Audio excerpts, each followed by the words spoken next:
Good morning, my friends. Today we are going to talk about present simple. Ok? Nós vamos estudar hoje, pessoal, present simple, né? É a continuação da nossa live, que eu expliquei na live, só que eu não coloquei as imagens.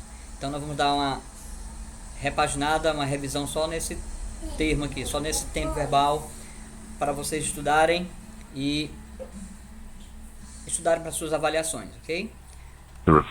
Então, nós vamos ver aqui, pessoal, os usos do presente simples. Ele é usado para se referir a hábitos ou coisas que acontecem repetidamente. Por exemplo, the sun rises. O sol nasce. Então é uma coisa que acontece repetidamente. Toda manhã ele nasce. Então nós vamos usar o simple present. Também ele é usado para se referir a situações permanentes. For example, I work every day. Eu trabalho todo dia, né? Uma situação permanente, diária. E também ele é usado para verdades gerais. Por exemplo, the water boils at 100 degrees Celsius. A água ferve a 100 graus Celsius. Então, isso é uma verdade geral. Então, o verbo to be é usado para isso. Também, para expressar verdades gerais. As formas. Temos as formas afirmativas, negativas e interrogativas. Na forma afirmativa, né, a sequência é sujeito e então o verbo. No nosso exemplo aqui temos he, she, it, que são os pronomes da terceira pessoa do singular. E temos I, you, we and they. Observa que tem diferença, né? Na terceira pessoa do singular, he, she, it, temos plays. E nas demais pessoas, simplesmente play, sem o S. Vocês vão observar que sempre na terceira pessoa do singular, o verbo sofre uma pequena alteração. Vamos ver aqui na negativa. Observem que após o sujeito, após os pronomes aqui, he, she, it, temos o doesn't. E então o verbo, he, she, it, doesn't play. Então esse doesn't é chamado o auxiliar de negação no simple present. Ele vai indicar que a frase está na negativa. E observe também que ele é diferente na terceira pessoa. Observem, he, she, it, doesn't. E nas demais pessoas, I, you, we and they, nós observamos don't play. Então observe que na terceira pessoa sempre é um pouco diferente das demais. Fique atento. Doesn't, a negativa da terceira, e don't é o auxiliar negativo das demais pessoas. Forma interrogativa, né? Forma interrogativa. Quando nós vamos expressar uma pergunta no simple present. Então vemos o auxiliar primeiro, depois temos os pronomes e então o verbo. Observe o auxiliar na terceira pessoa, does, então os pronomes he, she, it e então o verbo. Does he play? Does she play? Does it play? Então, ele joga? Ela joga? As demais pessoas é o outro auxiliar interrogativo aqui, que é o do. Do I, do you, do we, do they, né? Então seria do I play? Estamos perguntando, eu jogo? Observe o detalhe.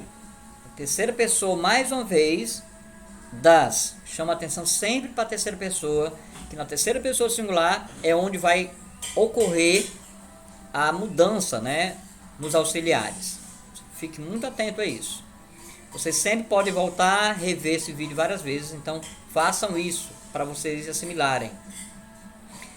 Short forms são as formas abreviadas.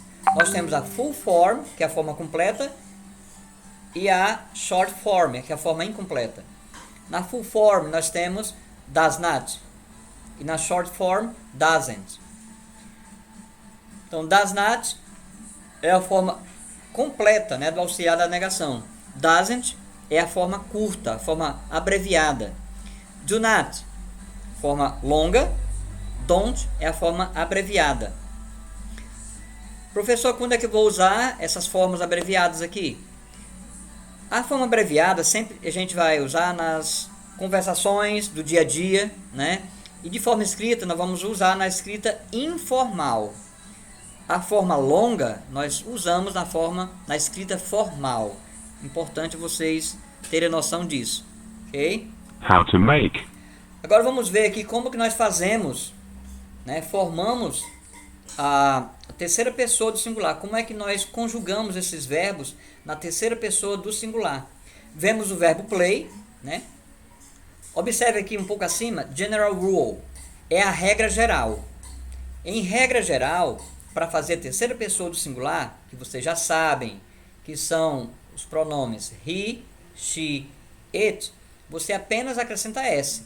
Isso na regra geral, se não encaixar nenhuma regra específica que eu vou citar agora. Então, play, ele se enquadra na regra geral. Então, você vai apenas acrescentar s. Agora, alguns verbos terminam em o, s, x, sh ou ch. Quando isso acontecer, você vai acrescentar es. Por exemplo, o verbo teach, que é o verbo ensinar. Na terceira pessoa, mais uma vez enfatizar he, she, it, vocês vão acrescentar es ao final do verbo. Por quê? Porque ele termina em ch. Então o verbo teach, na terceira pessoa, vai ficar teaches. Muita atenção a isso. Verbos terminados em y precedido de vogal. Observe aqui o verbo play. É um verbo que termina em y, só que está precedido de uma vogal. Aí ele cai na regra geral, eu acrescento s. Agora, atenção. Quando o verbo terminar em y precedido de uma consoante, é o caso do verbo study, você vai colocar, você vai tirar o y e acrescentar ies. Então, study, studies, sempre na terceira pessoa do singular. Beleza?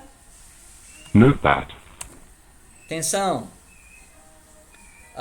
Alguns advérbios eles vão nos ajudar a identificar que uma frase está no simple present. Então são chamados advérbios de frequência.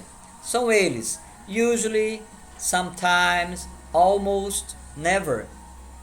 Que em português, usually, usualmente, geralmente, né? Sometimes, às vezes, almost, quase, never, nunca, né? Observem que eles vão dando a ideia de frequência, onde o never é que nunca acontece, o almost quase sempre acontece, sometimes às vezes, usually geralmente. Então dá a ideia de frequência e também identifica os verbos, as frases que eles estão contidos como uma frase que está no simple present. Observem, também é importante saber onde colocar esses advérbios. Então eles podem vir em duas situações: before the verb, ou seja, antes do verbo. Olha o nosso exemplo. I usually go to school by bus. Eu geralmente vou para a escola de ônibus. Vocês vão de ônibus, não é não? I usually go to school by bicycle. I usually go to school on foot. Eu vou para a escola a pé.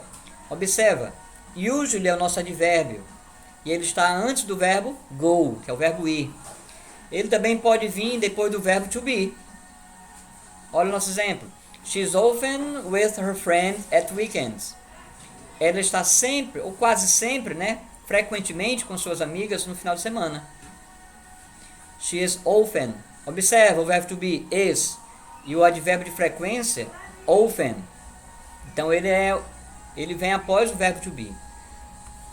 Espero que essas dicas tenham lhe ajudado, né? Assistam várias vezes e tenham bons estudos. See you later, my friends. Feliz Maria, Japão.